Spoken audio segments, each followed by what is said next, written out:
반갑습니다. 오늘 오후까지도 설교 원고를 수정을 했습니다. 열심히 해보려고 했다는 소리입니다. 정말입니다. 공부를 많이 했습니다.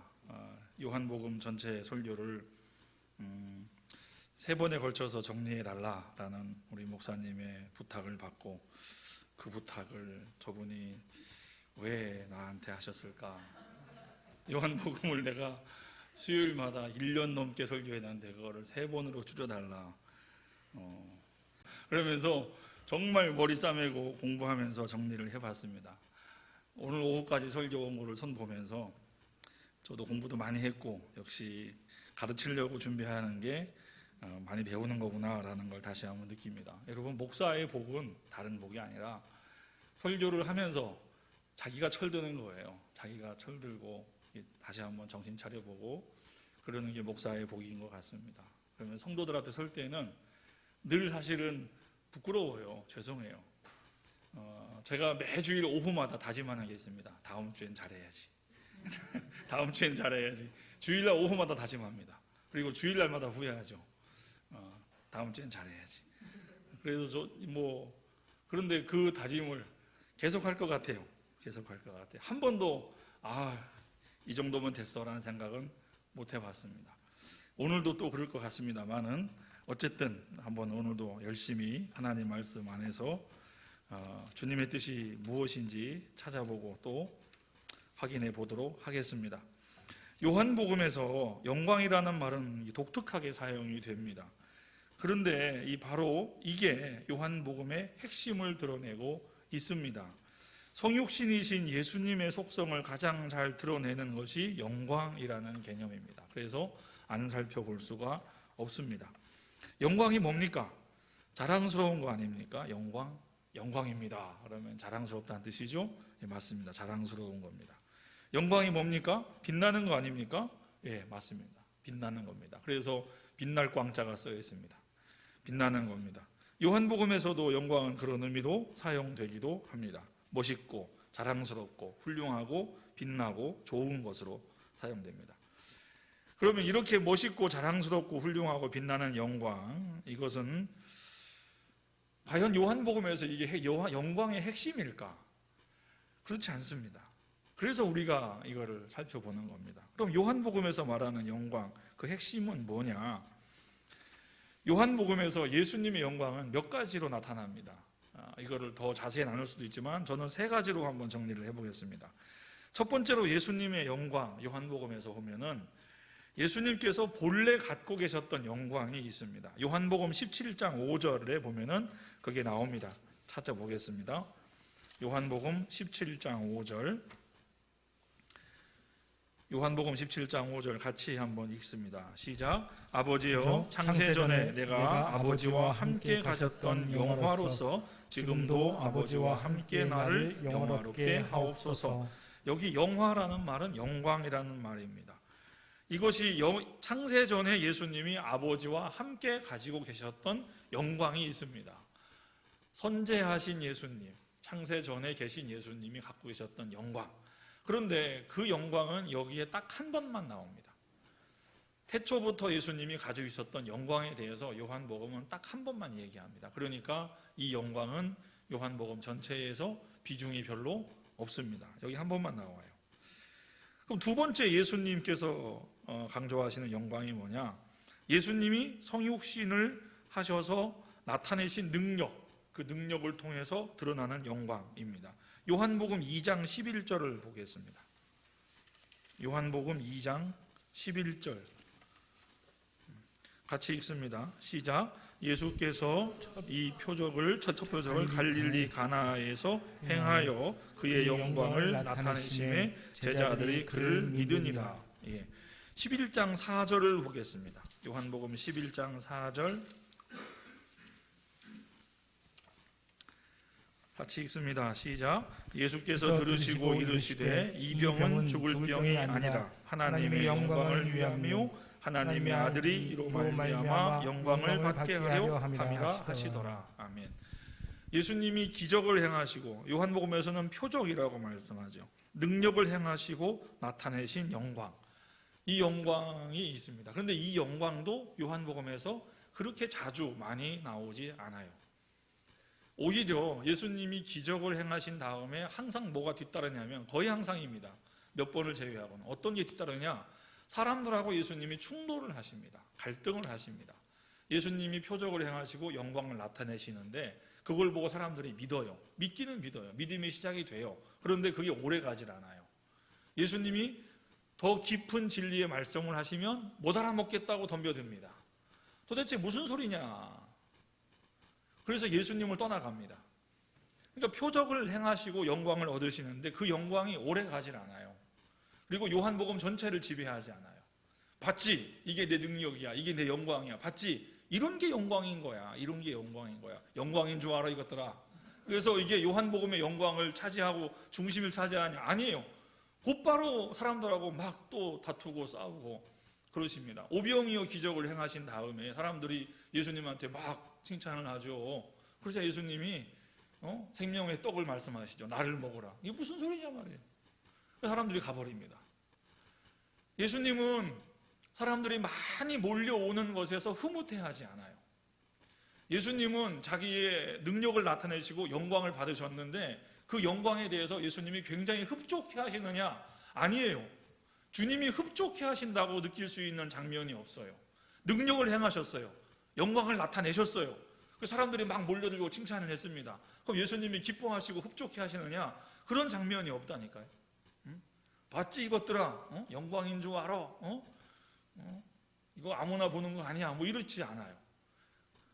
그러니까 그 표적을 행하시고 능력을 행하신 결과로 사람들이 구름대같이 몰려들었다.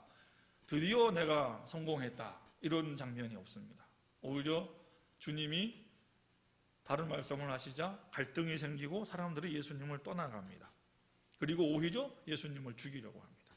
나사로를 주님이 살렸을 때 하나님이 영광을 나타내셨죠. 주님이 영광을 나타냈죠. 그런데 나사로를 살리고 나자 곧바로 이어지는 본문에서 예수를 죽이려고 모의하더라 이게 나옵니다.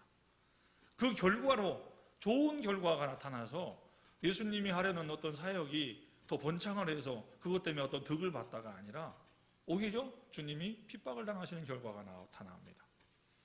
그러니까 표적을 행하시고 예수님이 영광을 나타냈지만 그 영광으로 모든 것이 이루어지는 게 아니에요. 그건 어찌 보면은 하나의 과정에 불과하고 지나가는 것처럼 요한복음이 설명을 합니다. 거기에 붙들려 있고 매여 있지 않아요. 그 능력을 통해 나타난 영광, 이게 사라지면 안 돼. 이게 사라지면 안 돼. 거기에 매달리지 않아요. 사람들이 막 떠나가려고 할 때 야 가지마 가지마 내가 더 놀라운 거 보여줄게 더 새로운 거 보여줄게 그러지지 않아요. 또 다른 영광으로 주님은 옮겨가십니다. 그게 뭐냐? 세 번째 영광입니다. 세 번째 영광은 예수님의 십자가 사건과 연결된 영광입니다. 이게 오히려 요한복음에서 가장 본질적이고 중요한 영광입니다. 왜 그럴까? 요한복음 12장 23절 오늘 우리가 읽은 본문 말씀이죠. 다시 한번 보겠습니다. 요한복음 12장 23절 말씀 같이 읽습니다. 시작. 예수께서 대답하여 이르시되 인자가 영광을 얻을 때가 왔도다. 이게 뭘 말하는 겁니까? 예수님이 영광을 얻을 때가 왔다? 그 답은 24절에 있습니다. 같이 읽습니다. 시작. 내가 진실로 진실로 너희에게 이르노니 하늘의 밀이 땅에 떨어져 죽지 아니하면 하늘 그대로 있고 죽으면 많은 열매를 맺느니라. 십자가를 가리키는 거죠. 죽어야 된다는 겁니다. 내가 죽어야 된다는 겁니다. 그런데 예수님은 이것을 내가 영광을 얻을 때가 왔다 그럽니다. 십자가가 왜 영광인가요? 복음성가 중에 그거 있죠. 하늘 영광 버리고 이 땅 위에 십자가를 지시고 죄사했네. 십자가는 하늘 영광을 버리고 오셔서 지신 거기 때문에 영광과는 상관이 없다고 생각을 해요. 그런데 요한복음에서는 십자가가 영광이라고 얘기를 하세요. 왜 십자가가 영광일까요? 왜 십자가가 영광입니까? 수치잖아요, 수치. 사도 바울도 십자가는 수치와 모욕이라고 얘기를 해요. 세상 사람들이 볼 때 그건 수치와 모욕 맞아요.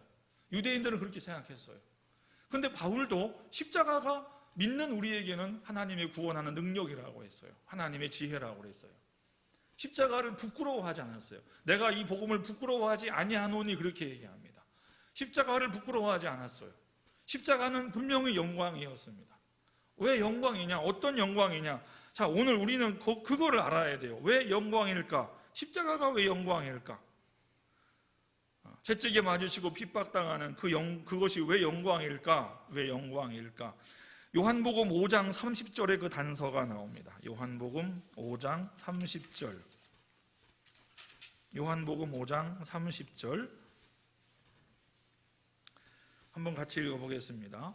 시작. 내가 아무것도 스스로 할 수 없노라. 듣는 대로 심판하노니 나는 나의 뜻대로 하려 하지 않고 나를 보내신 이의 뜻대로 하려 함으로 내 심판은 의로우니라. 심판에 대한 얘기 말고 예수님이 강조하는 게 뭐냐면 나는 내 뜻대로 하는 게 아무것도 없다. 나는 나를 보내신 이의 뜻대로 한다. 이 말씀. 나는 내 마음대로 아무것도 하지 않는다. 나를 보내신 이의 뜻대로 한다. 이렇게 말씀하십니다. 이게 뭘 얘기하는 거냐? 이게 뭘 얘기하는 거냐? 예수님께서 하나님이 자기에게 맡기신 일을 충실히 감당하는 것, 그거를 영광으로 생각하신 거예요. 자, 이거를 어떻게 설명을 해야 될지 잘 모르겠는데 이런 겁니다. 예수님이 누굽니까? 하나님의 독생자이십니다. 요한복음 1장 14절을 여러분 같이 보겠습니다. 요한복음 1장 14절. 요한복음 1장 14절 다 같이 시작. 말씀이 육신이 되어 우리 가운데 거하심에 우리가 그의 영광을 보니 아버지의 독생자의 영광이요 은혜와 진리가 충만하더라. 누구의 영광이냐? 독생자의 영광이에요. 독생자가 뭐예요? 하나님의 외아들이에요. 아들만이 할 수 있는 것, 아들이기 때문에 할 수 있는 것, 그래서 그것이 독생자의 영광인 거예요. 예수님은 자기 마음대로 하지 않고 하나님이 시키신 것을 그 뜻대로 행하시고 완수하신 겁니다. 이거는 어느 누구도 대신할 수 없어요. 천사들도 대신할 수 없고요, 어떤 사람도 대신할 수 없고 오직 아들만이 그것을 할 수 있는 거예요. 주님은 그것을 감당하시는 것을 영광으로 알았어요. 야, 이거 내가 아들이니까 이 일을 하는 거야. 하나님이 나에게 이걸 맡기셨어. 이걸 나에게 맡기신 것을 영광으로 아는 거예요. 영광으로. 똑같은 말을 바울도 합니다. 이 질그릇에 보배를 담았다, 그렇게 얘기를 해요. 나는 자격이 없는데 이 질그릇에 보배를 담았으니 그럽니다. 그것을 영광으로 아는 거죠. 하나님이 자기를 사도로 세우신 것을 자기는 영광으로 아는 거예요. 내가 복음의 빚진 자라, 그렇게 얘기하고요. 디모데전서에 보면은 하나님이 내게 대하여 먼저 오래 참으사 나로 내 뒤에 오는 자들에게 본이 되게 하려 하심이라. 내가 구원받은 이유는 뭐냐? 내가 잘나서가 아니라 이 복음을 만민에게 전파하기 위하여 하나님이 나를 용서했다는 거예요. 그래서 내가 복음의 빚진 자가 되었다는 겁니다.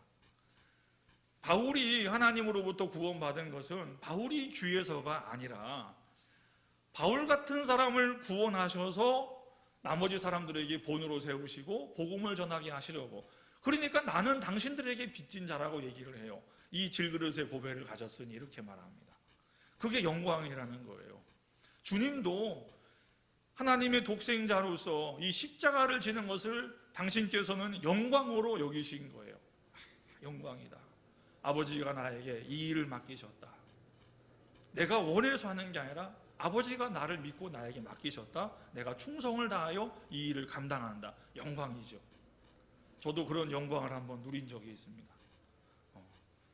제가 강남에 있는 어느 큰 교회에서 사역할 때인데 거기에 가끔 이렇게 연예인들이 와요. 연예인들이. 교인 중에 연예인들이 있었어요. 그래서 가끔 보는데 제가 영광스럽게도 어느 우리 여자 성도죠. 연예인이셨어요. 탤런트. 제가 그분을 안내했지 않습니까? 제가 그 사역자 중에 제가 제일 괜찮았던 거죠. 그러니까 야, 이성화 전사 네가 가서 해. 영광이죠. 영광입니다. 그래서 제가 그 자매님을 이렇게 정중하게 딱 행사장으로 안내하고 에스코트를 제가 했습니다. 영광이었습니다. 그런 거예요. 아니, 이런 귀중한 일을 나한테 맡기다니. 이런 우리 교회에 전도사가 몇십 명인데 그걸 저한테, 이유가 있겠죠. 저를 시킨 이유가. 그 저한테 가서 하라고 해서 제가 했습니다. 영광입니다. 그분이 저한테 고맙다고 그랬어요. 얼마나 큰 영광이었는지 몰라요. 그래서 제가 그분 방송에 나올 때마다 좋아해요. 지금도 좋아해요. 영광이죠. 제가 그분을 그때 모셨다는 영광. 여러분, 사람도요, 뭔가 남들이 못하는 일을 나한테 맡기면 영광이라고 생각을 해요. 근데 주님은 아버지께서 자기한테 맡기시는 그 십자가의 길을 영광으로 받으신 거예요. 이건 나 아니면 못한다는 거예요. 독생자이기 때문에 하는 거예요. 독생자이기 때문에. 독생자의 영광이라는 말은 태초에 갖고 계셨던 그 영광을 가리키는 게 아니라 요한복음에 의하면은 그것도 포함되겠지만 독생자만이 할 수 있는 그 십자가의 길을 주님은 영광으로 여기신 거예요. 아버지가 나에게 이 길 맡기신 것이 제게 영광입니다. 그렇게 말씀하는 거예요. 독생자의 영광. 그렇다면 여러분, 우리는 이 말씀을 다시 한번 봐야 합니다. 어떤 말씀이냐? 영접하는 자, 곧 그 이름을 믿는 자들에게는 하나님의 자녀가 되는 권세를 주셨다 그럽니다. 하나님의 자녀가 되는 권세를 주신 거예요. 하나님의 자녀가 되셨어요. 이제는 독생자 예수님이 얻으신 영광을 여러분도 가지셔야 되는 거예요. 여러분, 요한복음에 보면 17장 4절과 5절에 보면은 이 두 가지 영광이 동시에 나타납니다. 17장 4절과 5절을 한번 같이 보겠습니다. 요한복음 17장 4절과 5절. 17장 4절과 5절 다 같이 시작. 아버지께서 내게 하라고 주신 일을 내가 이루어 아버지를 이 세상에서 영화롭게 하였사오니 아버지여, 창세전에 내가 아버지와 함께 가졌던 영화로서 지금도 아버지와 함께 나를 영화롭게 하옵소서. 그러니까 주님은 아버지가 내게 하라고 주신 일을 내가 이루었습니다. 그러니까 이제 나를 영화롭게 하옵소서. 무슨 영화로? 창세전에 내가 아버지와 함께 가졌던 영화로서 지금도 나를 영화롭게 하옵소서. 두 가지 영광이 한 자리에서 만나는데 어디서 만나느냐? 십자가에서 만나는 거예요. 아버지가 내게 하라고 주신 일을 내가 이루었습니다. 이루었다 그러죠. 이루었다. 예수님께서 십자가에서 다 이루었다 말씀하십니다. 헬라어로 테텔레스타이라고 하는데 이 다 이루었다라는 말씀, 이루심은 요한복음에만 나와요. 마테마가 누가에는 다 이루었다가 없어요. 요한복음에만 나와요. 예수님이 다 이루신 거예요. 십자가에서 죽으심으로 아버지가 맡기신 일을 다 이루셨어요. 그것을 자기의 영광으로 보셨고 내가 다 이루었사오니 이제 창세전에 내가 가지고 있던 그 영광으로 나를 영광스럽게 하시옵소서. 그렇게 말씀하셨어요. 두 가지가 같이 만나고 있어요. 십자가에서. 그 길은 영광의 길이에요. 감히 우리 같은 사람들이 십자가의 길을 간다. 영광인 것입니다. 주님의 길을 간다. 영광인 것입니다. 그래서 우리는 정말로 요한복음 1장 12절 영접하는 자 곧 그 이름을 믿는 자들에게는 하나님의 자녀가 되는 권세를 주셨다. 이 구절을 우리는 다시 읽어보아야 하는 겁니다. 하나님의 자녀로서 능력을 행하는 영광도 갖고 있으나 십자가를 지는 자녀로서의 영광도 우리는 갖고 있어야 합니다. 그런데 과연 그런가? 과연 그런가? 우리가 원하는 영광은 정말 이것과 동일한 것인가? 요한복음 5장 44절을 보겠습니다. 요한복음 5장 44절. 요한복음 5장 44절을 보면 주님이 이렇게 탄식을 하십니다. 같이 읽습니다. 시작. 너희가 서로 영광을 취하고 유일하신 하나님께로부터 오는 영광은 구하지 아니하니 어찌 나를 믿을 수 있느냐. 사람들이 하늘로부터 오는 하나님께로부터 오는 영광을 구하지 않고 서로 영광을 취하고 있다는 거예요. 서로 영광을 취하는 거예요. 영광을 돌리고 훌륭하십니다. 훌륭하십니다. 이러고 있는 거예요. 믿는 자들이 지금 우리 믿는 자들이 추구하는 영광이 어떤 영광이냐? 아버지께로부터 오는 영광이냐? 내가 아버지의 뜻을 행함으로 얻는 영광이냐? 십자가의 길을 감으로 얻는 영광이냐? 아니면 아버지가 주는 걸 싫고 우리 서로 주고받는 거죠. 훌륭하십니다. 아유, 저보다 더 훌륭하십니다. 아이고, 무슨 말씀이세요? 제가 어떻게 목사님을 따라갑니까? 저는 목사님의 신발끈을 매기도 뭐 불편한 줄 알고, 뭐 아이고 얼마나 아름다우신지, 아이고 저는 얼굴도 아니죠, 이 정도면 쓰레기죠, 아이고 얼마나 설교를 잘하시는지, 아이고 무슨 말씀이세요, 이러고 있는 거예요. 아이고 얼마나 훌륭하신지 그러고 있는 거예요. 뭐 그래서 뭐 5대양 6대주를 막 다니시고, 한 달 전에 우리 권사님 한 분이 수요일 날 대표기도 시켰더니 저보고 그래요. 우리 목사님 이제 5대양 6대주를 통목하게 하시고, 제가 속으로 했습니다. 5대양 6대주는 커녕 제가 그 첫 걸음으로 제가 여기 왔지 않습니까? 여기는 무슨 대양입니까? 그거를 굉장히 영광스럽게 생각하는, 5대양 6대주를 정도는 그냥 누벼야 하나님이 쓰시는 종인 거예요. 그리고 영광의 크기는 뭘로 가늠하느냐? 그렇죠, 규모예요. 규모를 가지고 가늠하는 거예요. 규모가 크면 영광스럽죠. 규모가 작으면 안 영광스럽죠. 그래서 큰 종, 어떤 종이 큰 종입니까? 빅벨, 큰 종. 커야 돼요. 안 크면은 작은 종이에요. 우린 작은 종이에요. 먼지 같은 종이죠. 사람들이 그렇게 평가를 해요. 큰 종, 작은 종 그런다. 그게 영광일까? 우리가 누리는 영광이 그게 진짜 영광일까? 사람들은 그걸 영광으로 알죠. 그게 정상적인 걸까? 만약에 한국 교회가 아버지께로부터 오는 영광을 구했다면 이럴 수 있을까? 여러분, 제가 얼마 전에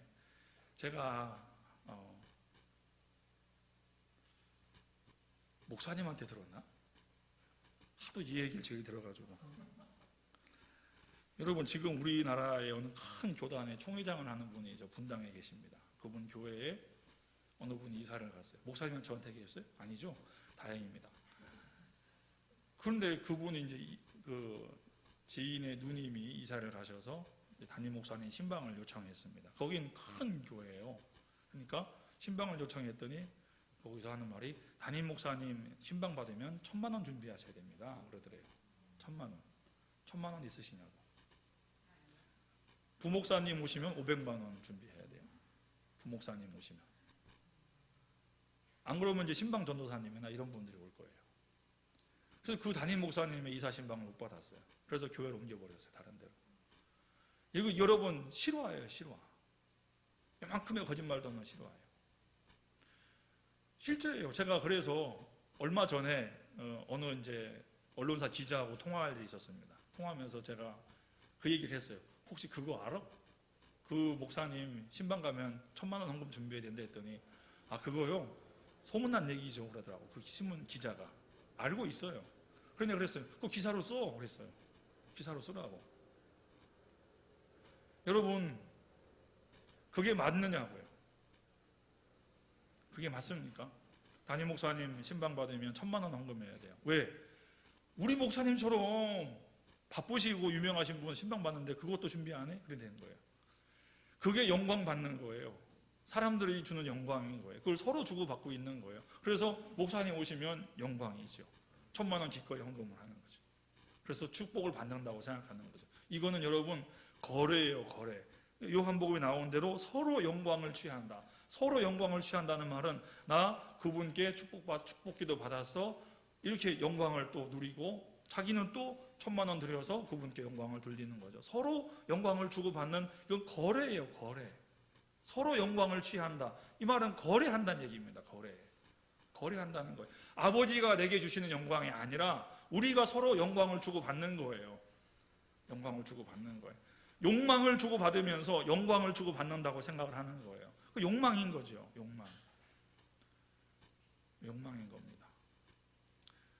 사랑하는 성도 여러분, 요한복음 이 5장의 말씀을 보면은 참 기가 막힙니다. 요한복음 5장 38절부터 44절까지를 한번 차근차근 보겠습니다. 요한복음 5장 38절부터 44절까지 한 절씩 제가 읽어가며 설명합시다.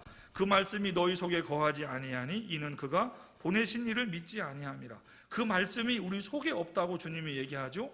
39절을 보시면 너희가 성경에서 영생을 얻는 줄 생각하고 성경을 연구하거니와 이 성경이 곧 내게 대하여 증언하는 것인데, 40절을 보시면 그러나 너희가 영생을 얻기 위하여 내게 오기를 원하지 않는다. 너희들이 성경을 연구는 하는데 왜 나한테 오지 않느냐는 거예요. 성경과 예수님이 지금 분리되어 있어요. 성경에서 영생을 얻는다고 열심히 성경을 연구하죠. 그런데 예수님을 잃어버리고 있어요. 이게 무슨 일입니까? 왜 그렇습니까? 말씀이 너희 속에 거하지 아니하기 때문입니다. 제가 얘기했죠, 어제. 복음서와 말씀은 달라요. 말씀과 성경은 달라요. 그게 그거 아니에요. 아니에요. 말씀이 너희 속에 거하지 아니하고, 그러니까 성경에서 영생을 얻는 줄 알고 성경을 연구하는데 예수님한테 가진 않아요. 성경을 열심히 연구하고 열심히 설교하고 듣는데 예수님께 가지 않아요. 예수님의 길을 가지 않아요. 십자가의 길을 가지 않아요. 영광의 길을 가고 싶어 하는 거죠. 서로 영광을 거래하면서 행복하고 싶은 거예요. 영광을 거래하면서 행복하고 싶은 거예요. 나를 만족해 해달라는 거죠. 그래서 우리가 교회에서 예수님을 찾아보기가 어려운 겁니다. 41절을 보시면 예수님 말씀하시기를 나는 사람에게서 영광을 취하지 아니하노라. 나는 사람에게서 영광을 취하지 아니하노라. 사람들이 많이 몰려온다고, 사람들이 무슨 소리를 한다고 내가 그것으로 영광 받지 않는다는 겁니다. 42절을 보시면 다만 하나님을 사랑하는 것이 너희 속에 없음을 알았노라. 하나님 사랑하는 것이 너희 속에 없음을 알았노라. 나는 내 아버지 이름으로 왔음에 너희가 영접하지 아니하나 만일 다른 사람이 자기 이름으로 오면 영접하리라. 하나님의 이름 불편하고 예수님의 말씀 불편한 거예요. 44절 너희가 서로 영광을 취하고 유일하신 하나님께로부터 오는 영광은 구하지 아니하니 어찌 나를 믿을 수 있느냐. 서로 영광을 주고받고 거래하면서 유일하신 하나님께로부터 온 영광은 구하지 않는데 어떻게 너희들이 나를 믿는다고 할 수 있느냐. 예, 맞습니다. 담임 목사 신방 감사원금 1,000만 원 하는 교회에 예수님이 계세요? 여러분, 우리가 그냥 뭐 계시죠. 거기도 말씀이 있고 다 있는데 있어요? 우리가 이거를 심각하게 생각하지 않으면 안 돼요. 심각하게 생각해야 돼요. 심각하게 생각해야 됩니다. 저희 지방회에도 목사님들이 많이 계신데 제가 몇몇 분들하고 좀 이렇게 실갱이를 한 적이 있습니다. 혹시 여러분 중에 뭐 태극기 부대에 있으면 용서하십시오.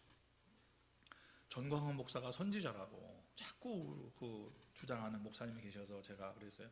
목사님, 전광훈 목사 선지자 아닙니다. 말을 그렇게 함부로 한 선지자가 세상에 어디 있습니까? 성경에 어디 있습니까? 그렇게 말을 함부로 하는 거칠게 하는 선지자가 나는 성경에 본 적도 없다 했더니 아유, 선지자가 맞대요. 우리가 분별을 못해요. 분별을 못해. 분별을 못해서 여러 가지 문제가 생깁니다.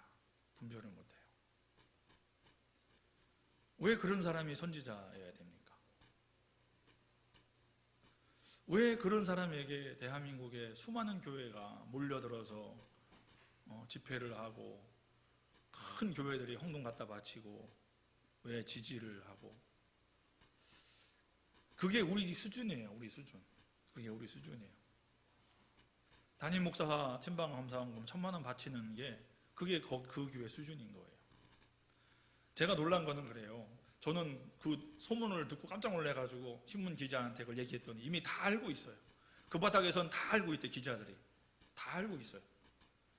심지어 그 목사님은 무슨 일까지 하냐면 정기적으로 신문사, 방송사 기자를 데리고 룸사롱을 간대요. 가서 술 사주면서 교회에 대한 좋은 기사 부탁한다고. 그리고 봉투 준대요. 이것도 다 알고 있더라고요. 그래서 제가 그게 잘하는 거냐 그랬어요. 잘하는 건 아니죠, 그러더라고요. 근데 그게 우리 수준입니다. 그게 우리 수준이에요. 하나님을 사랑한다고요? 말씀을 사랑한다고요? 십자가를 사랑한다고요? 저는 믿을 수 없습니다. 저는 그 말을 믿지 않습니다.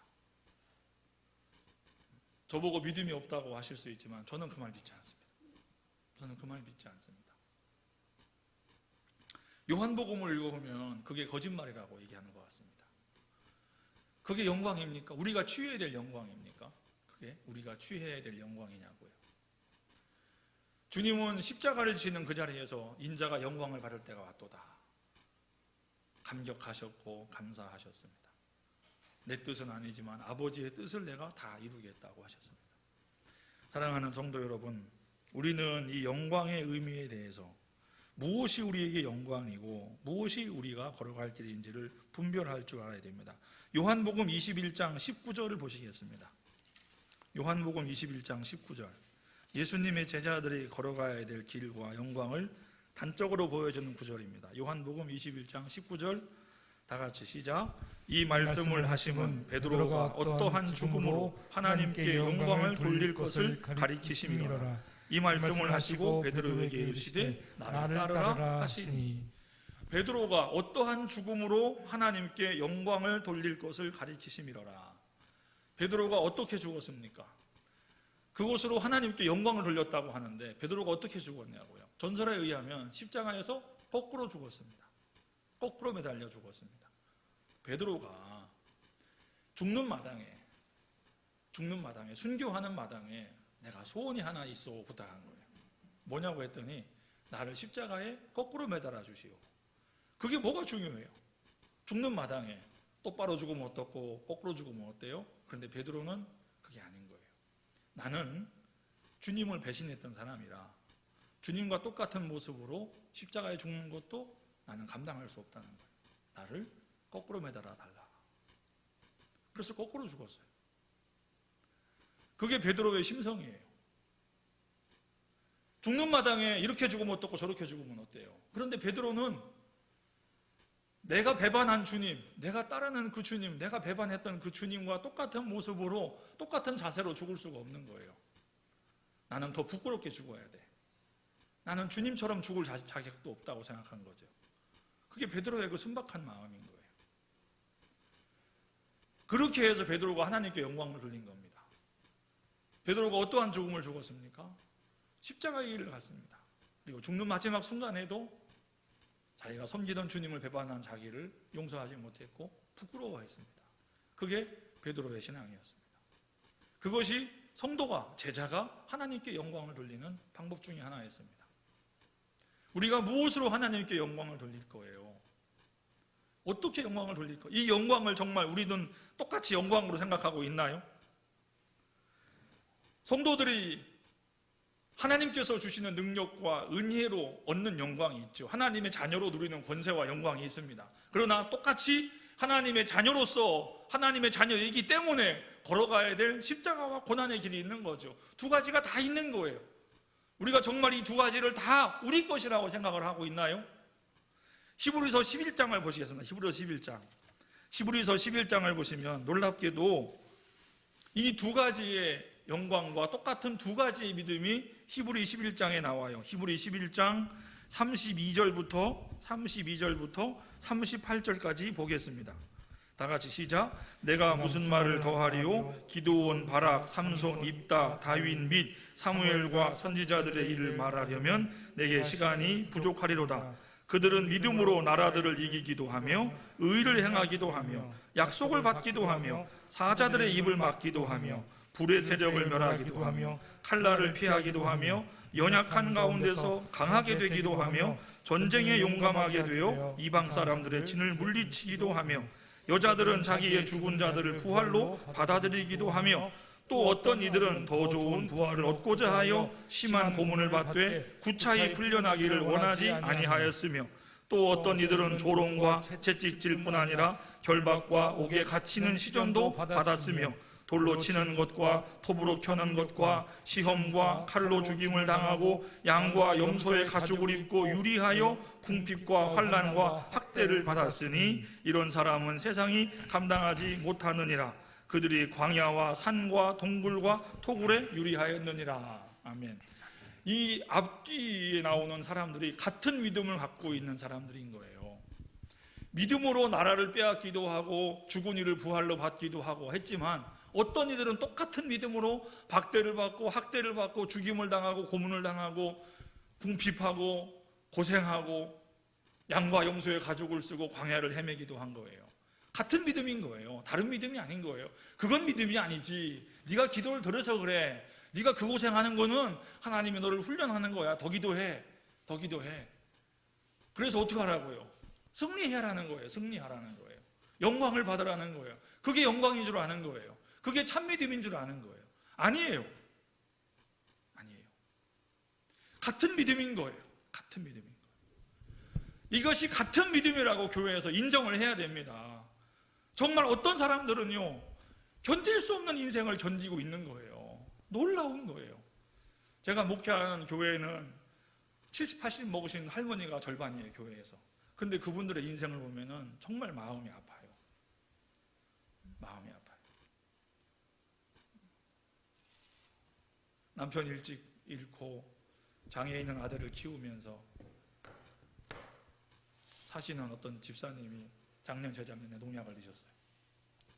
너무 힘들어서. 그러다가 목숨을 살았어요. 병원에 신방을 갔어요. 왜 그러셨느냐고. 힘들어서 그랬다. 처음이 아니에요. 처음이 아니에요. 지난번에 다른 거 먹었다가 토했고, 이번엔 또 농약을 드셨는데, 그것마저 이제 또 죽지 못하고 그 질긴 목숨이 사신 거예요. 또 어떤 권사님은 참 신실하신 권사님인데 남편에게 너무 오랫동안 어려움을 당했어요. 그래서 죽어버리려고 집을 나가셨어요. 70이 넘으신 분이. 그랬다가 죽지 못하고 돌아오셔서 딸네 집에 피신해 있어서 거기서 몇 달을 계시다가 돌아오신 분도 계시고. 제가 봐도 목사인 제가 봐도 나 같으면 저 인생 살 수 있을까? 자신 없어요. 그런데 그 인생을 살아내신 분들이 있다고. 그분들의 믿음이 작아요? 저는 우리 성도들에게 설교할 때 지금까지 한 9년 넘도록 설교하면서 제일 많이 했던 설교 중에 하나가 뭐냐면, 설교 내용 중에 하나가 뭐냐면, 여러분은 정말로 귀한 인생입니다. 이 얘기를 수도 없이 했어요. 왜냐하면 우리 할머니들은요, 남편 복 없는 게 자식 복도 없지, 자식 복도 없는 게 건강도 안 좋지, 돈도 없지. 자기 인생 자체가 절망스러운 거예요. 그러니까 이분들은 내가 왜 살아있는지도 모르고 자기 인생의 가치가 뭔지를 몰라요. 그저 그냥 하루하루 견디고 살아온 거예요. 큰아들 아프니 며느리 아파, 둘째 아들 아파, 자기 딸은 또 울고 있어. 맨 눈물로 세월을 지내시는 거예요. 그러니까 이분들의 인생의 가치는 뭐예요? 인생의 의미가 뭐예요? 고생했죠. 아이고, 박복해라. 남편 복도 없는데 자식 복도 없고 돈도 없고 건강도 안 좋고. 그래서 죽는 게 소원인 거죠. 죽을 때조차도 자식들한테 폐 안 끼치고 죽는 게 소원인 부모들. 무슨 인생에 낙이 있고 보람이 있고 자랑이 있습니까? 저는 그 성도들을 볼 때 마음이 너무 아픈 거예요. 하나님이 이 인생들을 그렇게 보실까? 아니라는 거예요. 저는 그래서 우리 성도들에게 몇 번 얘기합니다. 여러분, 남들이 여러분을 어떻게 보는가는 하나도 안 중요합니다. 심지어 여러분 자신이 여러분을 어떻게 보는가도 중요하지 않습니다. 제일 중요한 건 뭐냐? 하나님이 여러분을 어떻게 보시는가입니다. 제가 이 얘기를 정말 많이 했어요. 제발 기억하시라고. 여러분은 버림받은 인생도 아니요, 저주받은 인생이 아니라고, 박복한 인생이 아니라고, 훌륭한 인생이라고. 그 인생을 여러분들이 아니면 누가 살아냈겠느냐고. 누가 그걸 견뎌내면서 70이 넘도록 일을 하면서 자식들 뒷바라지를 하고 그걸 위해 기도하고 눈물 흘리고 그걸 누가 할 수 있겠냐고. 여러분이 아니면 누가 하겠느냐고. 여러분 같은 분들 없다고. 훌륭한 인생이라고. 우리 성도들이 제발 그걸 알았으면 좋겠다는 소원으로 저는 그걸 수도 없이 얘기합니다. 70년, 80년 사신 분들이 복음을 통해서, 하나님 말씀을 통해서 자기 인생의 의미를 알아야죠. 하나님이 나를 사랑하신다는 게 어떤 건지를 알아야죠. 그까짓 구원, 남들 다 받는 구원 나도 받는다고, 그게 아니죠. 하나님이 얼마나 사랑하셔서 얼마나 영광스러운 은혜를 주셔서 우리를 하나님의 자녀 삼으셨는데, 그까짓 인생의 고난과 아픔 때문에 내가 저주받은 인생이라고, 하나님도 나를 모르실 거라고 그렇게 생각하지 말라는 거예요. 하나님이 여러분을 사랑하신다고. 제가 수도 없이 얘기했습니다. 최근에는 제가 또 하나 발견한 게 있습니다. 참 제가 기특해요. 제가 생각해도. 잘 들으세요. 여러분도 잘 들으세요. 분명히 여러분에게도 필요한 말일 수도 있어요. 여러분, 자, 여러분들이 자식들 사랑하시죠? 자식들 사랑하시잖아요. 얼마나 자식들 사랑해요. 자식 이쁘죠? 이쁘긴 뭐가 이뻐요? 다 못된 놈들이지. 그런데 여러분이 지금까지 자식에게 쏟았던 그 정성과 그 수고와 그 인내와 그 헌신과 그 투자와 희생을 만약에 여러분 동네에 있는 다른 어떤 분에게 했다면 여러분은 방송에 나와야 돼요. 여러분이 여러분 자식에게 쏟아부은 그 정성과 희생과 인내와 수고와 헌신과 투자와 눈물과 한숨과 사랑을 여러분 자식이 아니라 남에게 했다면 여러분은 방송에 나와야 돼요. 공덕비 세워야 돼요. 이런 천사가 어디 있느냐? 우리 동네에 하늘에서 천사가 내려왔도다. 공덕비 세워야 돼요. 그런데 그것이 하나도 인정을 못 받아요. 왜 그런지 아십니까? 자식한테 해서 그래요. 자식한테 한 거는 아무 공덕이 없어요. 지 자식이니까 했지. 다 그래요. 그런데 여러분 그 정성을 남에게 했어 보라고요. 세상에 칭찬과 방송에 나간다니까요. 자, 그럼 여러분 남에게 한 그 공덕과 자기 자식에게 한 그 공덕이 다른 거예요? 같은 무게예요. 같은 무게. 남에게 했다는 것과 자식에게 했다는 것 차이일 뿐이지 그 정성과 그 희생의 무게는 다르지 않아요. 여러분들은 다 공덕비 하나씩 세워드려야 돼. 교회에다가 한 줄로 쭉 세우세요. 어느 집사 공덕비, 자식을 사랑하되 그 희생과 헌신이 남다르도다. 뭐 다 하나씩 세워드려야 돼. 우리 교회에다가 다 세워드려야 돼. 우리 그 누구누구 권사님, 누구누구 집사님 그 눈물겨운 세월의 인생을 어찌 누가 감당하리요? 정말이에요. 그분들의 인생의 가치가 그렇게 헛되지 않아요. 정말 대단한 거예요. 그거를 남들에게 할 기회 없이 자식에게 쏟아부었다 뿐이지 그게 헛되지 않아요. 하나님이 그것을 허투루 보시지 않아요. 사랑하는 성도 여러분, 우리가 무엇을 영광으로 봅니까? 아버지께서 주시는 그 은혜를 따라가는 것을 우리는 정말 영광으로 여깁니까? 그것을 우리의 믿음의 승리로 여깁니까? 아니면 우리가 서로 주고받고 거래하는 그것을 영광으로 하는 겁니까? 무엇이 여러분의 영광입니까? 저희 고향 선배님이 한 분 계십니다. 옥천 읍내에서 목회를 하고 계시는데 유덕봉 목사님이라고. 이분이 고등학교 2학년 때 예수를 믿었습니다. 그리고 신학교를 갔어요. 부모님이 반대를 했죠. 가지 마라. 가면 한 푼도 안 준다. 근데 예수님 만났는데 어떻게 해요? 소명을 받아서 신학교를 갔죠. 가서 신학교를 다녔어요. 근데 1년 만에 이분이 눈이 멀었어요. 멀쩡한 아들이 신학교를 갔는데 눈이 멀었어요. 고향에 갔습니다. 그 당시 시골 마을 아시잖아요. 안방 여기 있고 화장실 변소 여기 있고 어머니가 막대기로 끌어주면 아들이 그 막대기를 잡고 따라가서 화장실 가서 볼일 보고 또 나와서 방에 들어가야 되는 거예요. 멀쩡한 아들이 눈이 멀어서 왔어요. 그런데 그 유덕봉 전도사님이 눈이 먼 채로 집에 왔는데 부모님을 전도했어요. 부모님이 예수를 믿었어요. 눈이 멀쩡히 뜬 아들이 전도한 게 아니라 예수 믿고 신학교 갔다가 눈 멀어서 아들이 왔는데 그 눈 먼 아들이 부모님을 전도했어요. 부모가 예수 믿었어요. 여러분, 이게 복음의 능력인 겁니다. 눈 뜨고 멀쩡한 아들이 와서 전도를 해도 믿을까 말까인데 눈 먼 아들이 와서 부모님을 전도했는데 부모님이 예수를 믿었어요.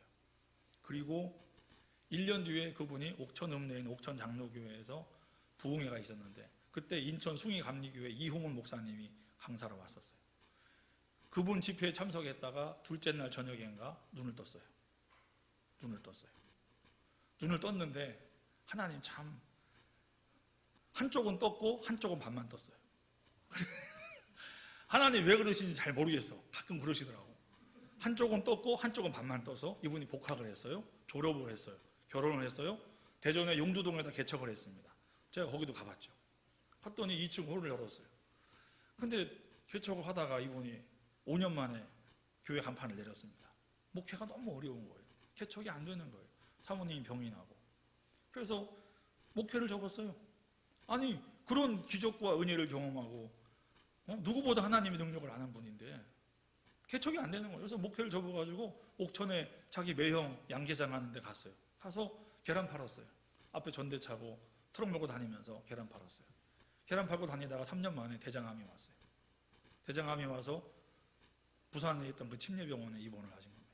계속 쏟아내시고 막 설사를 하고 하혈을 하고 침상에 누워있다가 하도 기가 막혀가지고 이분이 침상에서 내려와서 하나님께 기도를 했습니다. 하나님, 저는 실패한 인생입니다. 목회도 실패했고 건강도 실패했고 지금 이렇게 와 있습니다. 울면서 기도했어요. 하나님이 그때 그분에게 그러셨습니다. 만약에 네가 목회를 성공했으면 그거 네가 한 거냐? 아이고, 아니죠 하나님. 그거 어떻게 제가 한 겁니까? 하나님이 하신 거죠. 그러면 실패도 네가 한 게 아니다. 나는 너를 한 번도 떠난 적 없고 너를 잊은 적 없다. 이분이 막 눈물을 흘렸습니다. 몰랐다는 거죠. 나는 실패한 인생이고 버림받은 인생인 줄 알았는데 하나님은 그렇지 않다는 거예요. 성공도 네가 하는 게 아니면 실패도 네가 하는 게 아니잖아요. 넌 내 건데 나는 너를 떠난 적도 없고 잊은 적도 없는데. 근데 또 갑자기 또 이제 배가 아파서 화장실에 앉아서 또 이제 쏟아내려고 하는 그 순간 이분이 기도를 하셨어요. 하나님, 이제 멈추게 해주십시오. 멈추게 해주십시오. 기도했어요. 그리고 하혈이 멈췄습니다. 변이 멈췄습니다. 그리고 얼마 뒤에 이분이 퇴원을 했어요. 몸 상태가 나았냐고요? 안 나았죠. 근데 퇴원을 해버렸어요. 내가 죽어도 집에 가 죽겠다고 퇴원을 하고 약만 타왔어요. 그리고 집에 들어 누워 있었습니다. 그 상태로. 그런데 그 교회에서 청빙이 온 거예요. 청빙이. 몇 년 전에 자기가 그 교회 전도사 했었거든요. 그런데 그 교회에서 문제가 생겨서 교회가 막 시끄러웠습니다. 교인들 거의 다 나가고 얼마 안 남았고 빚도 있고. 그런데 그 유덕봉 전 목사님 과거의 모습을 기억한 성도들이 그분을 청빙을 한 거예요. 이분이 그랬어요. 나는 못 간다. 가도 설교만 하면 난 들어 누워야 된다. 그래도 와달라고 그래서 이분이 갔어요. 진짜 주일날 낮설교 한 번 하고 바로 들어 누워. 이분은 체력이 안 돼요. 신방이고 뭐고 아무것도 못해요. 그래도 목회를 했어요. 목회하면서 병이 나왔어요. 병이 났고 교회는 성장을 했고 빚 다 갚았어요. 제가 그 형님을 만나가지고 여쭤봤어요. 목사님, 근데 하나님이 목사님 왜 이렇게 고생시키셨대? 물어봤죠. 뭘 고생을 시켰을까 그랬더니 이분이 그래요. 자기가 생각할 때는 하나님이 이 땅에 아름다운 교회 하나 만들어 놓으시려고 그러셨나 봐. 그래요. 그분이 볼 때는 하나님이 자기 인생을 갈아 넣어서 교회 하나 세우신 거예요. 그 교회가 뭐 어마어마하게 아니라니까요. 근데 그분 정말 성실하신 분이에요. 그래서 지금도 열심히 목회를 하십니다. 성공도 내게 아니면 실패도 내게 아닌 거예요. 근데 우리는 그걸 몰라요. 성공은 영광인 줄 알죠. 실패는 비극인 줄 알죠. 아니요. 그렇게 따지면 우리는 성경 못 읽어요.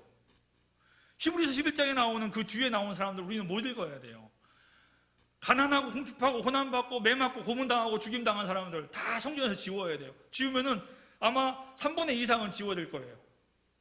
그런데 왜 우리는 계속 앞에 나오는 그 승리, 영광, 왜 그것만 따라가고 그것만 믿음인 줄 알아요? 왜 원수를 무찌르고 성을 빼앗고 죽은 자를 되돌려 받고 그것만이 왜 우리의 영광이고 그것이 주님이 가신 길이라고 왜 그렇게 딴소리를 하냐 말이에요. 믿음대로 될지어다. 믿음대로 죽을 수 있어요? 믿음대로 될지어다. 말씀대로 고난받을 수 있어요? 그럴 자신 없으면서 무조건 다 달라는 거야. 무조건 다 이루어 달라는 거예요. 그게 무슨 신앙이에요? 성경하고 안 맞잖아요. 그런데 왜 그렇게 그걸 소리 높여 강조를 하고 왜 거기에 환호를 하고 왜 거기에 막 난리를 치냐 말이에요. 왜? 여러분,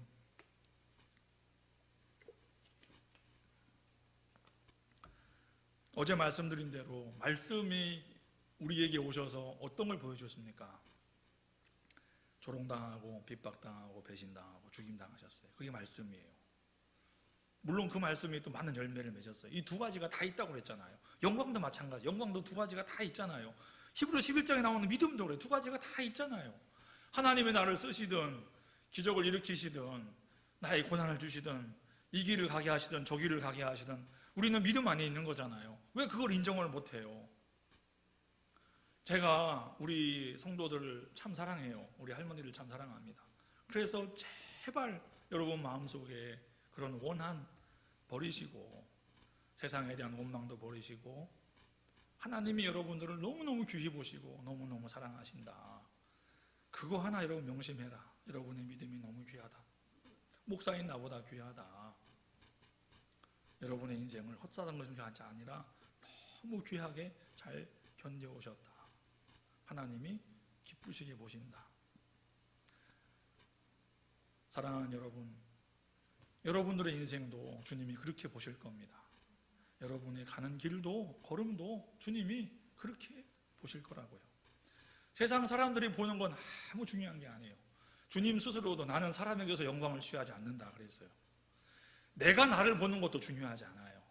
내가 내 모습을 어떻게 보든 그건 중요한 게 아니에요. 하나님이 나를 어떻게 보시는가가 정말 중요한 거예요. 주님이 우리를 어떻게 보십니까? 주님이 우리를 어떻게 사랑하십니까? 우리가 그 사랑을 어떻게 알 수 있습니까?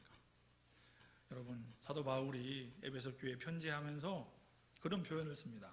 내가 하늘의 하나님께 무릎을 꿇고 간구하노니라는 표현을 써요. 그거는 바울 서신에 거기 딱 한 번 나오는 표현이에요. 가장 간절한 자세의 모습입니다. 나의 하늘의 하나님께 무릎을 꿇고 간구하노니. 그 기도의 내용이 뭔 줄 아십니까? 에베소 교인들을 향한 기도. 너희들이 그리스도의 사랑의 높이와 깊이와 너비와 길이를 깨달아 알기를 원하노라입니다. 하나님의 사랑의 그 깊이를, 그 높이를, 그 크기를, 그 길이를 알기를 바란다는 겁니다. 저도 이 얘기를 우리 성도들에게 많이 합니다. 우리가 헤아릴 수 없는 하나님의 사랑을 받습니다. 정말로 헤아릴 수가 없습니다. 그 사랑을 받으면, 그 사랑을 알게 되면 우리가 이 길을 갈 수 있습니다. 주님의 은혜를 따라 여러분의 인생길이 복되시기를 바랍니다. 제가 이 얘기를 합니다. 사랑하는 우리 세우리교회 성도 여러분, 여러분을 하나님이 사랑하시는 그 사랑을 알게 되기를 바랍니다. 주님은 무엇보다 여러분 사랑하시고 여러분의 인생 고생과 아픔과 눈물과 헌신을 주님이 아십니다. 그게 복된 인생이고 영광의 인생이고 감사한 인생입니다. 여러분을 통하여 어떤 생명이 살아나고 어떤 생명이 복을 받고 어떤 생명이 구원을 받을지 모르지만 여러분의 인생을 통해서 반드시 하나님이 영광 받으시는 겁니다. 기도하겠습니다.